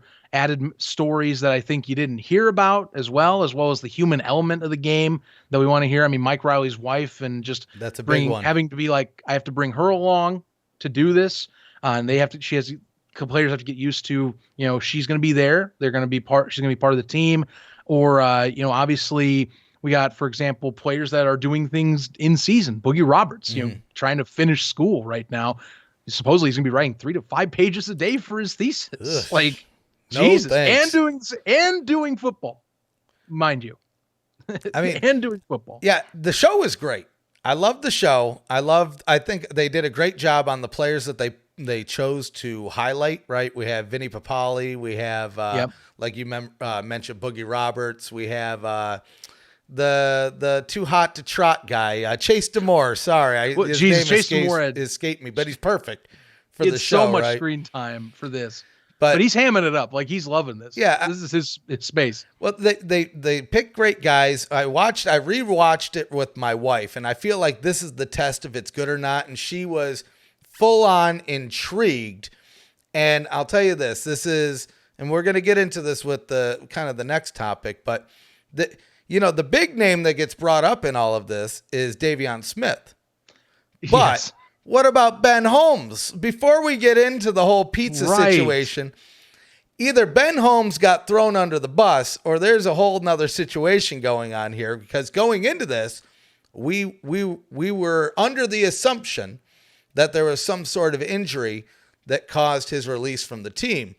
Now, the way that this shows, the way that United by Football airs it, maybe a little bit of a different situation. Now, that might be hammed up a little bit. Keep in mind, what is this show? Drama made for TV. Drama. This is a way to get people that don't necessarily watch football, or maybe you're a casual football fan, to get interested in a new league. And how do you do that? Drama. Now, that's where we jump into the pizza situation, because oh boy, if you haven't heard by now, which I'll be amazed, because like you mentioned, a lot of the publications, they wait for you to slip and they start writing the articles. And everybody wrote an article about, did you hear that a player got cut from the USFL because he wanted pizza? Now, my initial take when we first watched it was, there's probably more to this, but they really want the drama. They want to ham up the drama in this show, get people's attention. And then they even took it a step further and put the clip out on their brand new YouTube page, which we had speculated was coming soon. Now, the last I checked, I believe it had somewhere around 50 million views. It's viral. Right. Give you that. Which leads me to my next point. They got exactly what they wanted. So many people online said, USFL, what are you doing? This is a bad look. Every PR person I've talked to said, this is such a misstep. Not at all. Everybody was talking about the USFL. It doesn't matter if it's positive or negative. Controversy creates cash. People that would never talk about the USFL were talking about the USFL. Now, game-wise, maybe not a bump in viewers. United by Football, though, there's people that are going to tune into this show next week to see what happens if, on the first episode, a player got cut because he asked for pizza. Now, it seems like there's more to this, and there's some back and forth, and we have even some comments from Mark Trestman, funny enough, coming to the defense. Yeah, I saw that today too. This one, it's the story that won't die, but my take is the USFL and Fox got exactly what they wanted. I think to a certain extent, they understood the backlash, in quotes for the audio listeners, that they were going to receive, and put it in a risk-reward lottery roller and said, the reward is bigger. Only so many people are going to write about the first game, and only X amount of people are going to write about the weekend as a whole. And maybe even fewer are going to talk about our new TV show. But with this, everybody was talking about it in one way or another, and they got eyeballs on their product. And I don't see it as a negative. Now, I do understand that I am in the minority here, clearly, with the number of pizza emojis that I don't think I've seen so many pizza emojis in my life in a 3-day span. But I'll tell you, I feel like this was a win for the league. Now, they've since responded. Like I said, Davion Smith has responded. I want your take, because I went out, again, gambler style, went all in on my take. I'm curious, did I convince you? Did I sway you to the other side? What are your thoughts here? Well, so this was what I brought to the table, and it's similar to how you said it. Someone at Fox had to approve that. So it wasn't bad enough for them to say, we got to can it. We got to shove this under the rug. And even they had to release the statement, which part of it even explains, like, there's hundreds of hours of film, that they try and do. They just, sometimes context gets left out. But I mean, someone approved this. Obviously someone went, oh crap, chicken salad over pizza slash like Kirby Wilson's that tough on his players. Yeah, that shows we aren't effing around. That's what I think someone thought when they saw that clip and went, yeah, keep that in. And I think people, of course, it's general audience. General audience goes, I guess someone doesn't like pizza. And so what happened is it became a thing about, it was all about the pizza, not the chicken salad. And of course, Pat McAfee had his own rant on that, which became kind of funny how he even talked about it too. He even actually, in a way, almost sounded like he was praising Wilson. Was like, oh, this is a hard ass coach right here. Like AJ Hawk, you have you have AJ Hawk there, and he's going, yeah, man. I mean, I disrespect somebody, you're gonna get hit up and cut. And I'm like, well, dang, he's got that point. But you look at the baseline of it. It is somebody's career that they're dealing with. Of course, Smith has denied continuously on this end about it. And even after they put out this statement, his response with a quote tweet was, "What rules did I break? Now you're lying on my name. Say less. So I don't know. We'll never know the full truth of this matter, because even with the footage, apparently there's nothing of the particular one instance. The report says that there's 3 things he broke. We probably won't get told about that. The publicity's sake, though, I'll tell you, man, every Maulers post since that has come out and people finally saw it in like a general audience setting, it's been pizza, like joking on this team. They've kind of become like the meme team or the villains of the league just through that. It gets people talking. Mm-hmm. And as a TV guy myself, if you like storylines, you kind of want to tune in again to see if what if Wilson addresses the pizza versus chicken salad thing on tape. Now that would be ballsy for the league to let him do it after putting a press release out about it. But could you imagine if NFL Films and Fox went, let's double dip it again? Maybe we'll get another hit just from him putting another in-camera response to it. I want to see somebody. I want him to see him go up to a player with like a bowl of chicken salad in his hand and like contemplating grabbing a piece of pizza and like slapping the chicken salad out of his hand and saying, "Now you eat nothing. Go give me 20 push-ups." Like that's what I want to see. Well, it's even made to a point where I think it was the Maulers themselves. They had an audible that was chicken salad. Yeah, it was the Bandits doing it against the Maulers, which God bless Todd Haley and that crew. I feel like that was a Bruno Reagan suggestion. He said, "Hey guys, just trust me. Say this, it'll be funny." I mean, we're talking our same guy here. That's going, I have 6 pizza boxes in my room, guys. What do I do? What am I doing here? But yeah, I mean, look, I'll go with that it's publicity, but I do say that you got to be careful towing the line with stuff like that. I think they learned their lesson. They got their publicity. People were talking about it. Mm-hmm. It does make you want to watch United by Football. But now I think you got Fox going, all right, we took that gamble and came close to towing the line. We're going to get people. Let's comb a little more next time, and maybe even just think could be wrong. Maybe they just are like this the entire time. It's a drama show anyway. Amp it up. I say amp it up. I say amp it up. Now, here's the thing. This is why I don't think they are going to soften it out. I just want to look at the last 2 sections of the statement that came out from the Maulers.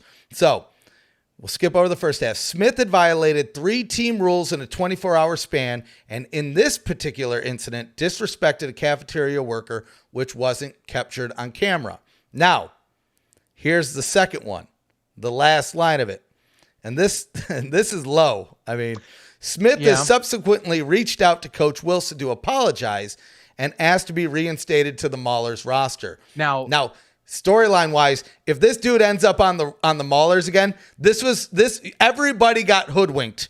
Everybody got hoodwinked so hard. Now, I don't think that's the case because this is professional football and not professional wrestling. Right. But I mean, drama. I think we're going to see it in this show. I think maybe it doesn't get amped up, but I don't think it softens that much from what we saw. I mean, Kirby Wilson, I mean, he's a no BS kind of guy. Kicking off the show, he was there telling the team the what for, if you will, with some words that we cannot say here. Basically saying, if you don't want our help, there's the door, get out. And you know what? He proved it later on in the episode that he's not messing around. Here's the other ballsy one. My last thing on this, with that, especially on this event. You're saying, of course, reached out and apologized. What if NFL Films has that? I'm telling you right now, if they whip out in episode 2 like a gotcha moment, and you have to have audience members going, "Oh my God," that man, that's the drama there that it keeps the conversation going on the side. I don't know if they have it. But trust me, I want them to have it. If someone NFL Films knew this was going to be possibly a thing that happened, best be sure that they have that footage ready and loaded. And if Fox agrees, they'll put it in. I don't know if they will, but if they were smart and they have it, they might have it for insurance policy. I'm just saying. But right now the middle ground is completely unknown. So we can't that's a speculation zone thing. Well, I can't even put that in the realm of reality at this moment. Well, I'm curious what our fans think. So down in the comments below or in the chat or maybe on social media, if you're listening over on the audio platforms, let us know. What was your take on this situation? Was the league in the right? Were they in the wrong? Or is this really just kind of manufactured drama for the TV show? I know we're going to get all sorts of opinions, but I'm curious. Do you agree with the ref or do you disagree wholeheartedly with me? Because I won't be offended either way. I know I'm taking the opposite stance of a majority of what I've heard online, but that's my take. Again, I'm a marketing guy. And when I look at it from a marketing frame with a marketing lens over all of this, I say, man, that's exactly what I would want. I want everybody talking about me.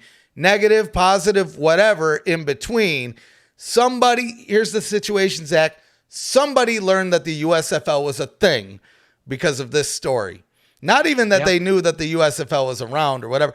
They didn't even know that there was games being played. None of that until this story comes around.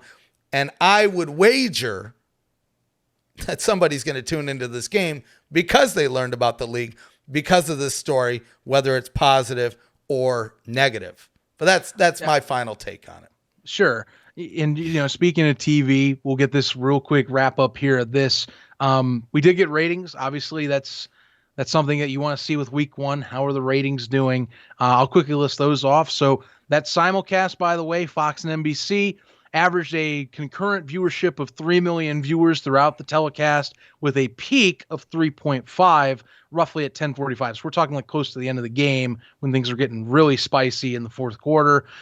Game 2, that weather delayed 1 hour delay, but 2.15 million tuned in. And here's the kicker that I was hinting at earlier.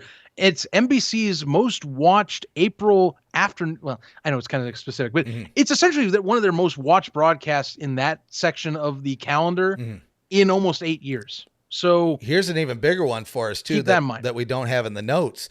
The viewership, the Detroit viewers came out strong. And yes, I mean, when you're looking, again, maybe a potential franchisee or as a league looking to get into those markets, I mean, that is exactly what you want to see. And I kind of had a feeling. I mean, we've seen online the Panthers fans come out strong, but I've told you time and time again, as a Lions fan, I'm on the hunt for good football. I want a winning team. And quite honestly, the last winning football team that Detroit has seen professional was the Michigan Panthers. And they tuned in big. I take that as a big W for the league, for the ratings, and everybody involved. And like you said, NBC, which, to be fair, to be honest, they haven't been doing a lot of advertising, not nearly as much as we've seen Fox do. And this is a strong number. This is a good number for them for that debut game on the network. And I think we'll stay somewhere in this ballpark for those midday big network games. But I think so. Yeah. Yeah. And the network ones, I'm kind of suspecting we're going to get similar down, at least the drop off and downturn. They want to keep the network ones, if we're imagining, close to 1 million. The bare minimum is 1 million. I think so. There's been rumors that they want to do that. Fox and NBC are trying to get like 2.6 a game. That's a stretch in my eyes, but hey, it's a long season. Maybe uptick does happen the better the play gets. And with the fact that playoffs will end eventually for some leagues, that could be the case, but we'll find out. Well, and the other important thing too, when we're looking at what their goals are for viewership, it explains 100% why they're handling the TV schedule the way they are. They want the winning teams on those big networks, right? And, nothing against the Maulers, but if the Maulers go another 2 weeks playing the way they did in this week 1, there's probably not going to be a lot of people that are willing to tune into that game. No offense to them, but let's be fair. Let's be honest here. Whereas the gamblers keep it up or the Panthers really kick into gear, then sign them up, right? Now, absolutely. Absolutely. Now the networks, these are ones I'm going to be watching out for the most, and especially next week. I think we got what USA might do. And here's the caveat I have with USA. Now they had an average of 771K. So it's below 1 million. My only caveat is you add on 2 factors. A, NBC really didn't start advertising the league until a week out. B, USA Network hasn't really been in the sports spotlight for NBC as a network really for a while, because up until last year, NBC Sports was the de facto sports network that they were leaning on. They switched over and pivoted. USA is back to their number 2 sports network now. So that's the only caveat I give. Yes, it is low for a cable network, I would say. But keep that in mind. They're not a primary sports network like ESPN was, or even like FS1 is. And speaking of FS1, I'm going to say this, and then we got to rotate that too. FS1 with the delay, 268K. And that does sound pretty bad. It is pretty bad. I'm not even going to sugarcoat that. What I will say, though, I got to put a preference on it. They delayed the game a day. And FS1, it is, I mean, it's credit. It's top 50 in the country. It's not ESPN level. But you have to keep people, if you're building up for a whole week and all of a sudden you swap it on them, odds are you have less viewership. It's probably bound to happen, even with the evening. Even if you promote it heavy, it's going to be harder to do it. I want to see improved numbers next week, because if I see 2 weeks in a row where it's this low, that's troubling. I'd be very surprised if Fox Sports 1 is this low next week, unless the game gets delayed. Now, you said you wouldn't sugarcoat it. I am going to sugarcoat it. I'm going to put a little bit of sugar frosted flakes on top. 268 sounds very bad, sounds very dire. Still beats out a lot of Major League Soccer games. And it does. So, I mean, that's not a lot of sugar, but it's a little bit sprinkled on top. I mean, realistically, MLS is expanding and growing. And now here's where I get worried. If you, without a delay, you hit a number like this, or without a delay, or even with a delay, you do worse than this, then maybe you start worrying. But I think it's completely understandable. I think most people still, we're at the level of USFL is a majority of casual fans and a minority of hardcore fans like you and I, right? As that changes, these numbers won't get so dire.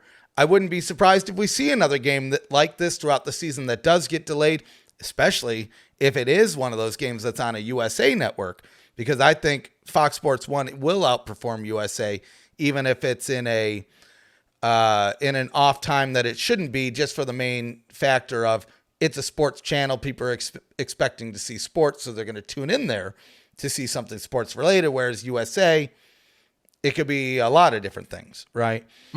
So, yeah, not the greatest number ever, probably not the way that the league wanted to cap off their opening weekend, but I look at the first 2 games, the network games, and I'm happy with that. I look at the USA game, B+, I'll say. B, maybe between B- and B+, in the range of, okay, Fox Sports 1, there's some reasons there that I think we're going to see a rebound coming up in this next week, especially because of who's playing, I think, as well. Well, there's evidence too. Like, again, we're bringing this up for context with XFL 2.0.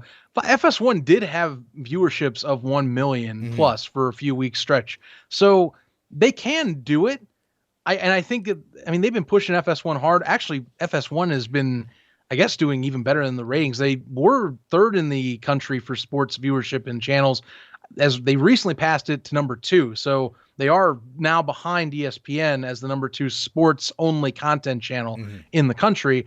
So Fox has a lot at stake invested in FS1, and they push a lot of USFL content on FS1. So I think it goes up. I don't see it repeating again unless you have bad weather, which there's no bad weather in the forecast that I have been able to tell all week. It's supposed to be picture perfect outside with some clouds. It's going to be a Stallions game, which, by the way, the Stallions local markets, look, if you think they want a professional team, again, they showed out. Oh, yeah. I mean, just their Fox channel alone had a 7.6 in their market. So roughly 7.5% of the Birmingham market tuned in just on that one channel. Another 4.5 tuned in on the NBC channel. That means a little over a tenth of the population of Birmingham was invested in this game, and it was a winning game, by the way.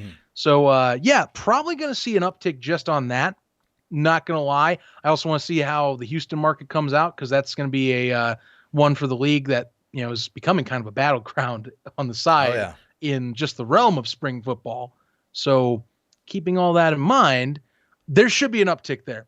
I think the rest will have I think you'll see the rest have a slight backslide, but FS1, if there is no uptick, that's concerning, but I think they rebound to at least get back up in the trend upward that Fox wants them to be at.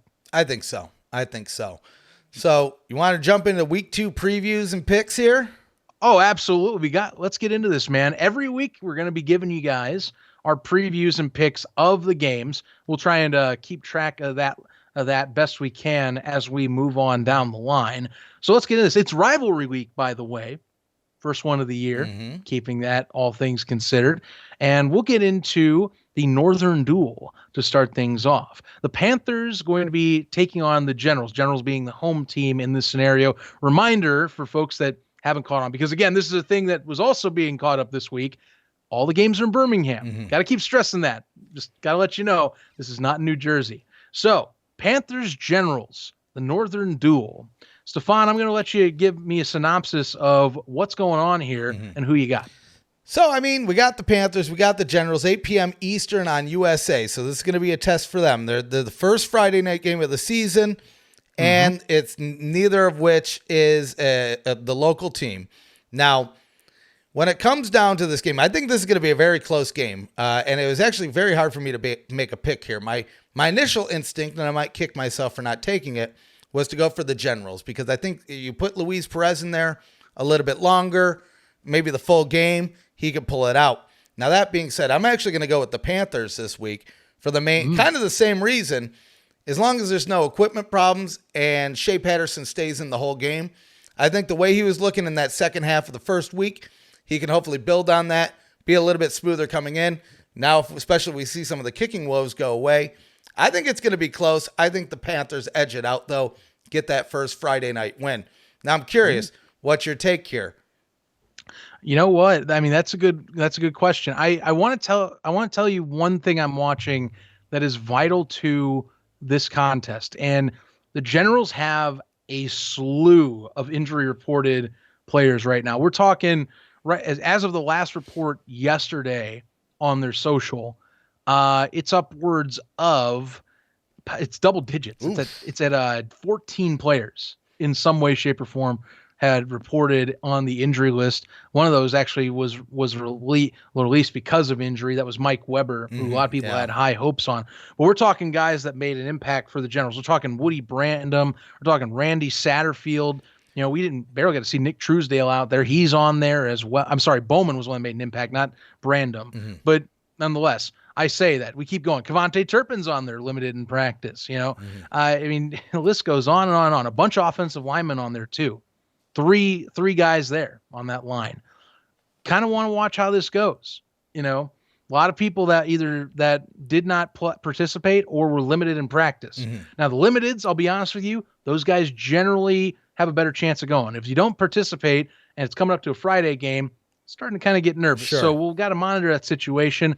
But I will say, if you have at least for the Generals, if you get your line back and fully in shape by the game, and if you balance out who you have at QB, because I want to see more Perez, less Johnson, my personal opinion, especially how Perez played. I think you pull this one out. Shea Patterson, I think they're going to be, and company, I think they're going to be crisper. I think knowing Jeff Fisher, they're going to limit the turnovers, or he'll whip them in shape from this week all the turnovers, because Jesus Christ. But I do see the Generals pulling this one out. I just they are loaded overall on all sides. Darius Victor and Trey Williams had games against the Stallions. I can see that being the case as well here with that two-headed monster. I think, but it should be a better game. I think the Panthers, you're going to see a lot more fight early on than against the Generals, or than against the Gamblers. My apologies. But the Generals, I think, pull this one out. So what you're saying is that you didn't learn your lesson from last week, and you're choosing the Generals again. That's fine. I am. That's fine. I'll take the win. I'll take the win. You know what another difference is? The ball's going to be a K ball this time. Yes. I had a few field goals away from getting that correct, mind you. I know. It is. You know what? I'm looking forward to it. I'm glad. I'm ready to kick back on a Friday night and watch a football game. I mean, that'll be nice. I don't know if the last time I watched a football game on a Friday. It's been a while, right? So I'm ready. I'll be kicked back, probably reporting on the game. Looking forward to it. But then the first game of Saturday is potentially the truest rivalry we have in the league here. On paper, I would say you might be right. One of the two rivalry matchups that makes the most sense. This one definitely does. Mm. So we have the Maulers and the Stars in the Keystone State Battle, 12 p.m. Eastern on Fox. So the Maulers now getting that big network treatment as well as the Stars here. Now, I mean, here's my wacky mind is half of me wants to go for the Maulers for the reason I mentioned before is in spring football, anything can happen. The team that looked horrible last week could look like the best team this week. But I'll be honest with you, I can't go that far. I'm saying the Stars pull it out this week. I think Brian Scott was very close, and if they can limit those sacks on him, which, again, nothing against Coach Wilson and the Maulers, I think they might be able to. That, again, I don't know. Anything could happen, and I could end up with egg on my face. Zach, I assume you agree with me here, but I'm curious. Yeah, I ain't going to go that far. More of this for me is Kirby Wilson's got to prove to me that he's going to run a competent offense, or at least him and Tomlinson, I think, have to prove they can run a competent offense that is situationally aware. And they got to pick a quarterback, which I think it should be Josh Love, just on what we saw. If they go 2 QBs again, I'm out. Like, that's not going to fly to me. And I also thought the Stars did a decent job defensively against the Breakers. They are weak on the run, if we saw last week, so they would play into the Maulers' hand with how their game plan was against the Bandits. So Groshek should be up for a solid game. Maybe Madre London, a lot of heavy dose of run action in the middle. But I need to see the Maulers play with a competent offense, and I don't trust that fully. Also, Brian Scott, he might still be under duress more. I assume they will try and adjust, but they have enough weapons to take care and dispatch the Maulers this week. I mean, even with Roland getting so many catches, they still have people to go on the outside. I want to see more Jordan Sewell. Mm-hmm. He barely got targeted in that game against the Breakers, and that's the one that has the most chemistry on paper with Scott. So I hope that progresses and that he's able to get more open and we see some more explosive downfield action with him because he had some good moments with the Generals with some downfield passing. So we'll see if that improves. But yeah, I got Philadelphia here. Just too many factors. I don't trust Wilson and company right now. They got to feel themselves out, especially in the passing game. That's got to be addressed and used in the correct manner here.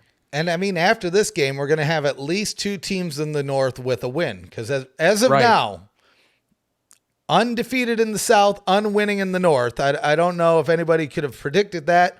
Probably some could, at least the people down south. The South's always going to come out on top to them.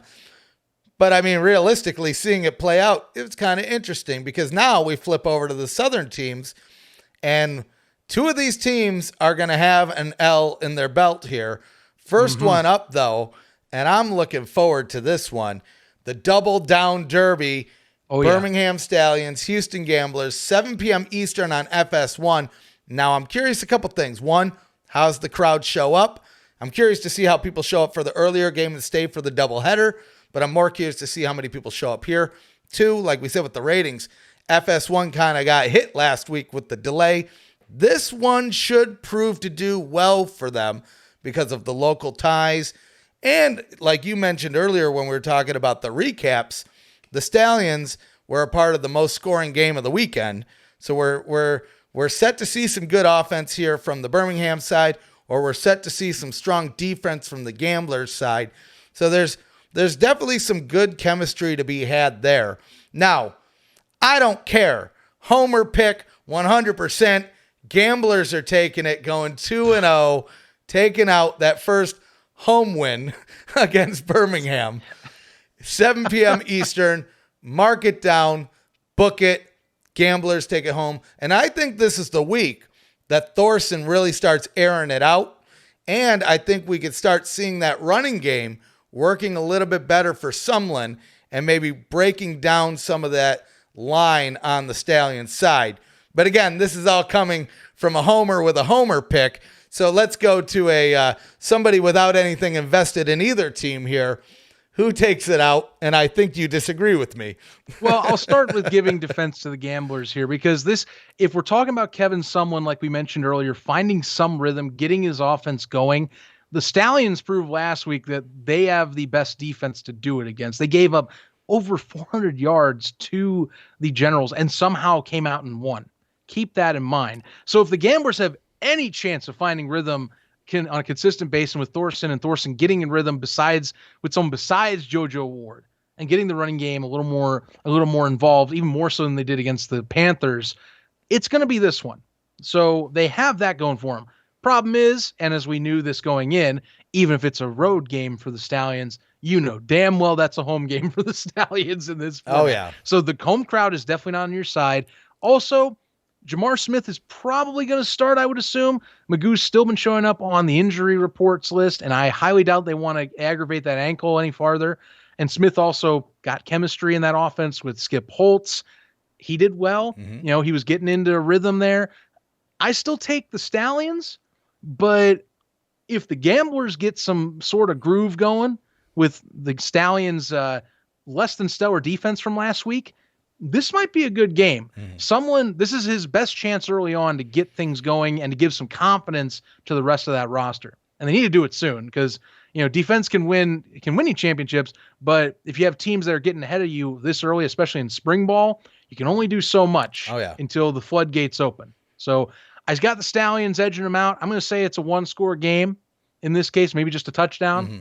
But the Gamblers, best chance they're going to have to get that offensive ship right and ready to go for the rest of the season will be then on Saturday night.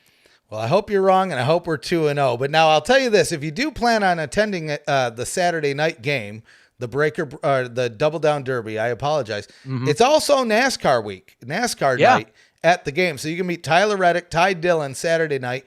You can also get a picture with a Cup Show car and enter to win free tickets to the Geico 500. Because keep in mind, just a little bit, maybe less than an hour down the road, there's a little race happening this weekend called Talladega. I know, my wife and I, no joke, we're talking about going out this next weekend and maybe picking up a game and going out there until we looked at the flights. And I said, never mind. I just spent a lot of money on this last weekend, maybe next year. But I know Talladega, NASCAR in general, people travel for NASCAR.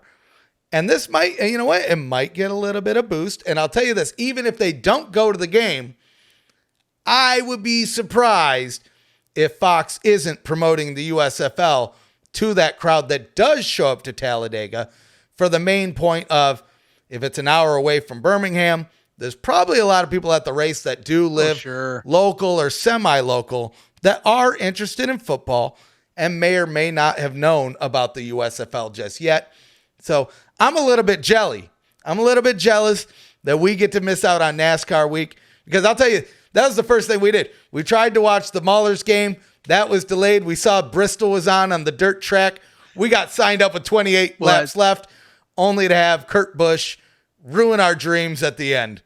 Well, Stefan, who was second place and lost that race by a nose, really, by one pass that just knocked two drivers out. Who's going to be at that game as well? Tyler Reddick. Sign us up. I was going to say, I didn't remember, so thank you, Zach. You put me on the spot there. No, I know, I'm messing with you. But seriously, Tyler Reddick, he's becoming one of the up-and-coming stars in NASCAR right now. He's had a great season so far. That should be a fun time getting to meet him. Ty Dillon's been a veteran in the sport for a minute, so, getting to meet some drivers. It's another cross-promo event for Fox. They've been really pushing that. It's corporate synergy level stuff that they're doing, and this is another way of doing it. Plus Talladega, how can you go wrong? It's another monument in Alabama, is that super speedway itself. So great job, I would say. And you get a football game too that I think should be a good one. I like the matchup and the potential if someone makes the adjustments correctly this week. That's what's going to be key to how close this game plays out. in my eyes. We'll see. I'm looking forward to the game. I wish I could be there to see the NASCAR drivers and do all the extras, but there's one game left up, and I think this has the potential to be a big one. But once again, the Bandits are rounding out the week. This time they're hosting the Breakers in the Breaker Bay Brawl. There you go. 3 p.m. Eastern, NBC and Peacock. So either one, you'll be able to watch the game.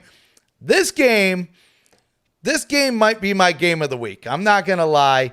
Between Teamu, I think if he can make some adjustments and look like he did at the beginning of this game this past week, keep that consistency going. That and then the Breakers, their defense looks stellar. So if they can keep that up, they might shut them down. Either way, we have a nice little dichotomy here, and I'm curious to see who takes the win, who takes the loss. I'm going to let you make a pick first on this one because I'm still like right in that center mark, and I'll probably just go against whoever you pick. So I mean, I understand. These to me are the two most well-rounded teams in the USFL right now. I think that, or at least two most well-rounded in what they are capable of doing. For the Breakers, I mean, defensively, I mean, what can you say? They stifled the Stars last week. They have a solid pass rush and, of course, pass defenders there. Meanwhile, for the Bandits, I mean, even more so. And you can judge, of course, maybe the Maulers are the worst team in the league. Maybe they're not. But they shut down the run, at least to a degree that you can say, hey, the Breakers' best asset was their run game. Logan's, of course, with Logan's Jr. and company there. If they can slow that down, you're going to be forcing, of course, Kyle Sloter to be slinging the rock. Maybe he gets more comfortable. Maybe he doesn't. But I would say this one's going to be one that could have the potential to not only be, you could, in theory, maybe make it a shootout, but the other side of the coin, I think it'd be like a defensive slugfest, possibly, because I think they match up well on their certain elements. But these two, in my eyes, in my own personal power rankings, go 1-2. Together, and that's Breakers to me first, which is why I'm actually picking the Breakers here. I'm going to be honest with you. I think I want to see Sloter get what he had at the end of the second half, where he was starting to get into a rhythm, because he has quite the supporting cast to lean on if he wants. That's his caveat. In terms of the Bandits, Breakers has solid run defense. Sans 140-yard run.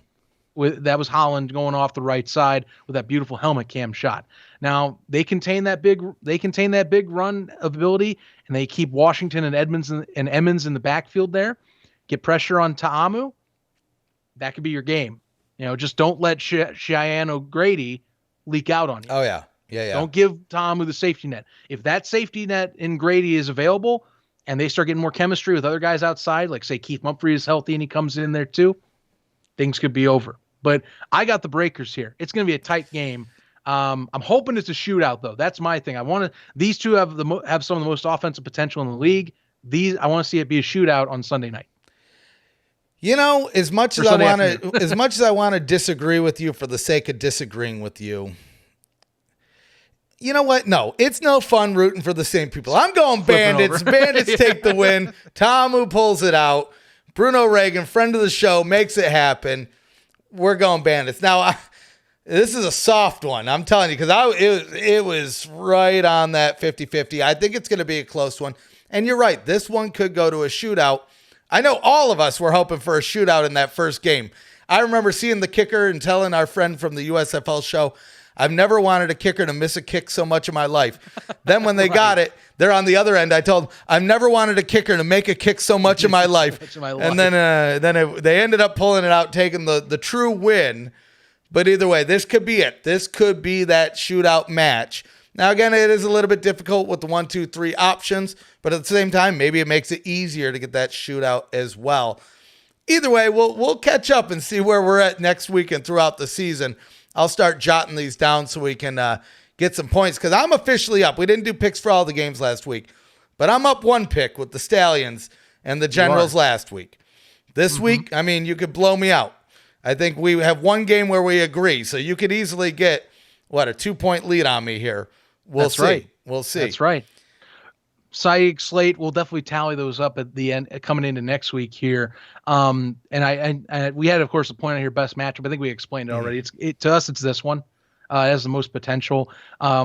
like I said, if I had to pick a second choice, it's got to be to me Panthers Generals for the Northern Duel. I think so too. I can't disagree with you there. And then it would go down to the Double Down Derby, and I think, again, nothing against the truest rivalry in the league, but the Maulers have a lot of splaining to do. That's all I have to say. Show up, Kirby. Yeah, you know what? Show up. Next week, maybe this all changes. Like I said, in spring football, anything can happen. The Maulers could show up this week, and we could say, where were these guys last week, right? And I wouldn't be surprised if it happens. I'll tell you, if Coach Wilson is like anything that we've seen in the United by Football show, he's having some strong conversations with those players behind the scenes here. So we might see some adjustments. But big week, fun week. We're 1 week in, right? We've been doing this for a while. We've been following the league a lot longer than we've been doing the show. I'm so happy it's here. I'm so glad it wasn't a failure. Everything, like I said, there's some adjustments with the kicking. That I think is only going to make the quality of game a little bit better. The broadcasting, I think, knocked it out of the park. I love the drone footage. Saw a little bit of hee-hawing about the helmet cam, but they didn't use it a lot. Realistically, it was just some of those replays. It wasn't overboard. I think as long as they keep up what they're doing, things are looking good, and I'm happy with what we have. Now, we have one more segment. First time in a long time. It's been a minute. We got the mailbag. Our dude, AJ, at AmericaMan76, hit us up. I think he tagged us maybe a week ago, asked us how we could do like a call-in. You actually, thankfully, directed him to USFLcast.com, which if you want to leave a voicemail, head over there now. You'll see a widget on the side, or if you scroll down all the way at the bottom, there's a little button you can press and just record from your phone, laptop, desktop, tablet, whatever it might be. Or if you're more comfortable typing it out, there's a form as well. So we're going to jump over to his message real quick. So take a listen. Hey, how you doing? So, absolutely love the podcast. Sending another voice message here. Definitely want to say I love how Houston played. I love how our defense was super into it. The only thing, though, that I would like to see more, and I know it's the first game ever, and I know they've only had 30 days basically to practice, is like I really thought Houston's offense could have put away the other team there, and I just would have absolutely loved to seen that because like a few times, like the defense did an amazing stop, got a turnover, and then our offense just kind of didn't do anything with it, and I was just I don't like that. I like some people call it being unsportsmanlike. I just like when you have the ability to beat the crap out of another team. I think you should do it. I hate that like try to run out the clock situation. I believe in just scoring as much as you can, but I would definitely like to see their Houston just if they can tighten up some things on offense. Man, I really think it could be a juggernaut the next couple games. I'd like to know your thoughts on that. Thought we having a great running back. We have a great defense. I just like to see it some more throughout the game instead of just having to depend on the defense to have a last-minute stop there. Just want to know what you think, especially you, Ref. I know you're a fellow Houston fan as well. Hope you guys are having a great day.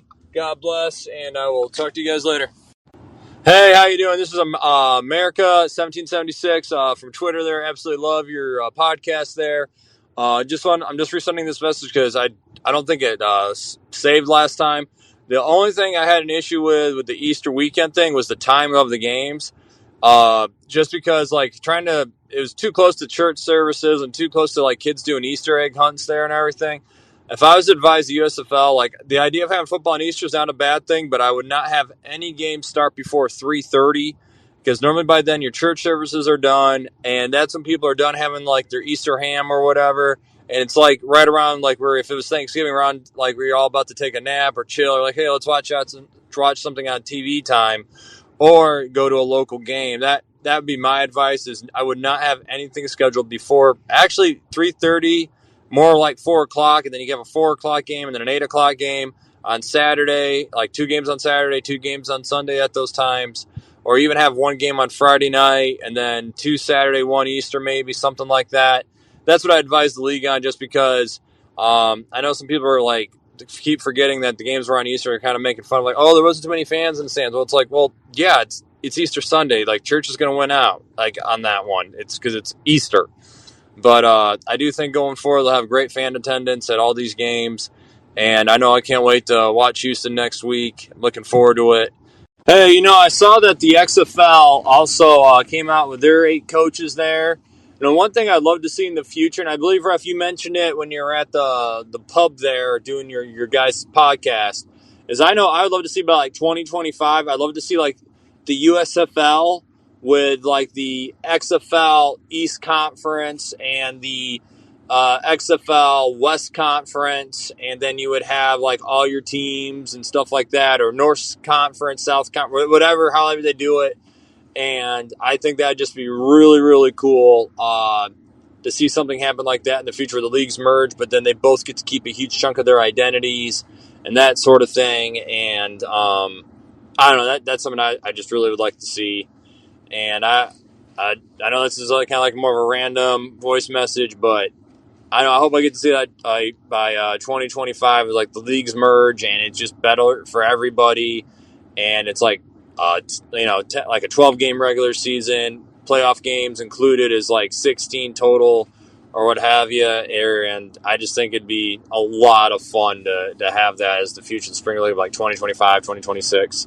Just like to know your thoughts on that. I know it's kind of random, but hope you guys are having a great day. And I'm sorry I'm leaving so many messages. Sometimes I'm not sure if they get us sent or not. I think we run through some of these items real quick. So one, Sure. You're right. 1-0, baby. Let's go, gamblers. I love the video that you dropped to us over the weekend of you in front of the truck with the hat. I'm telling you, if we go 4-0, baby, I'm joining the Stetson Club along with you. I agree. I would love to see the gamblers shut them down. Now, here's my take. I don't know if it was as easy as you think it might have been. We might have been stalling out a little bit ourselves. The true answer here, though, is going to be coming up in week 2 because I think the competition might be a little bit tougher here going against the Stallions. So hopefully we're going 2-0 into week 2 or after week 2. Now, Zach, I think you might agree with this here too with the Easter one. Maybe not sure. We'll find out. But his take, and we talked about this earlier with the attendance, and it didn't help without the local team. But basically, he's saying for Easter, especially down south, you want those games after 3. Now, he proposed either 2 on Saturday, 2 on Sunday, or here's what I think was probably the best play here. 1 Friday, 2 Saturday, and then 1 game Easter. Now, I think if this wasn't the first weekend, we might see a split. But for the case only of opening weekend, you want all your eyes on that first game. Don't split them up. I think they kind of made the right choice. Ultimately, God came out and moved one of the games to Monday anyway with Mother Nature and the rain there. Next year, though, I could see them experimenting with the schedule. What are your thoughts, Zach? You agree, disagree? What are you thinking here? Yeah, I'm gonna be honest with you. I'm gonna take AJ's take on 1 Friday, 2 Saturday, 1 Sunday. Reason being, Friday you can make it where it's a kickoff style game. The big shebang like you did this year, where you lead it up in there. Saturday, it's the day before Easter. People can still come out, as we saw, of course, with the kickoff game this year. And then Sunday, make it the nightcap. Everything's over. You're at home. Make it a primetime game. Now, credit next year, we don't know if it's how many teams are going to be out in markets and all that jazz. So that's, of course, a factor. But I like that in terms of Easter setup. So I'm saying stick with it one way or another, because I think the triple header was great in theory, but that's a lot of football, and a lot of people have to do scheduled juggling just to do it. For sure. Now, I do like the idea of kicking it off on Good Friday and wrapping it up on Easter. Your weekend goes from Good Friday to Easter. So there, you still kind of get that symbolism in there as well. Now, again, this is still even speculation that we're going to see the USFL kick off on Easter weekend every year. If I were to speculate, I think we will. But we'll see. We'll see. Maybe this isn't even a factor next year. We'll find out. Now, the last one was kind of touching on a point that we had spoke about during SpringStock on if the USFL and XFL maybe sometime in the future will merge. He kind of mentioned he would like to see something like that happen by 2025. I'll tell you this. I could see it happening, and I could see it not happening. I think it all really matters what happens in season 2 of the USFL and season 1 of the XFL. 1 used loosely because it's season 3 or 2.5 or however you want to look at that. But next year's season of the XFL. If the XFL does well but they don't have enough money to stay financially and continue to a season 2, I think Fox does get some interest. Maybe not bring in all 8 teams, but maybe that's how you start expanding over to the West Coast, especially so if the XFL does secure some independent financiers for some of these teams, because then maybe it cuts out some of that legwork. Alternatively, I mean, if they both do gangbusters, I don't think it's going to happen, because I think each one is going to want to be the top dog. But I would like to see it just for the sake of more football teams, more competition. Will we see it by 2025? I don't know. Yeah, I mean, it all really depends here. I'm going to punt on that because it's just too early. And we've seen, you have to get, I'm going to default to Daryl Johnston, get through year 1. Right. I can't even start. Like, it's fun to talk about this, but I've seen too many of these leagues go under to where I'm just the guy, I'm just punting it. I'm like, let's just get through year 1. Like, seriously, I don't even want to discuss a merger because the USFL, like, I don't want it to happen, but it still could go under. Like, that's a hard truth reality. I don't think it will. Not this year, but we got to get through year 1. So I guess if you want me to answer the question, maybe, but I can't say I know exactly how that would go down, because whose brand gets killed for it. Right. You're not going to have one stay, or both stay. One's going downhill. So that's the best I can give you. Otherwise, I'm punting that question. Like, that's very much one I'm like, let's focus on the now here. Right. Right. That's all I got. Either way, thanks for leaving us a voicemail. And like I mentioned earlier, if anybody else wants to leave a voicemail, head over to usflcast.com. Look for the little widget on the side or scroll all the way down. And like I said, if you want to leave us a chat message, you can do it there, or leave it down in the comments. Real quick, because we always forget to mention this in the beginning. If you are listening to us in audio form and there's a way to review us, give us a review, sign us up. Yep. We love to hear from you. If you're over on social media and for some reason you're not following us at USFL Podcast, Facebook, Instagram, Twitter. Twitter, we're the most active there. Since we're here on YouTube as well, make sure you hit subscribe, click the bell. It builds morale. And once we get to 5K, we're giving away a USFL jersey, official one from the USFL shop. And it looks like they might be out of pre-order by then, but we're at 2,700 now. We're over 2,700 followers on YouTube. I think that's about it. Any last words, Zach, before we round out of here? No, just let's get excited for another game here coming up on Friday when the show drops. And guys, it's been fun for week 1. Let's keep this train rolling. Sign you guys up.